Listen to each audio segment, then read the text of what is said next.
I think today's vote was a clear indication that the California legislature is prepared to tackle the difficult task of balancing what appears to be every day a budget that worsens by the minute.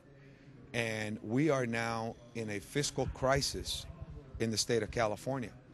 And I believe that the fiscal crisis that we face is clearly one that is going to require a bipartisan approach to resolve. There is no other way around solving the budget than through working out the differences between Democrats and Republicans. And I think what you saw here today, albeit a small fraction of the overall deficit, we wiped out $1 billion off the table today.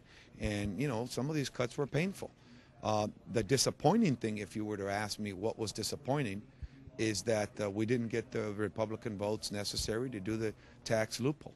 I mean, it's amazing how it's okay for some to assume that making Medi-Cal cuts for health services to the poor is okay, but it's not okay to tell yacht owners that they shouldn't be getting a big tax break to buy a boat.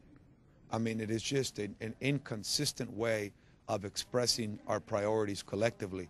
On the Democratic side, we believe firmly that, you know, that boat owners ought to be held to a higher standard than they are now. They had to pay their tax. They're getting a tax break that they shouldn't be getting. And, you know, that vote didn't happen.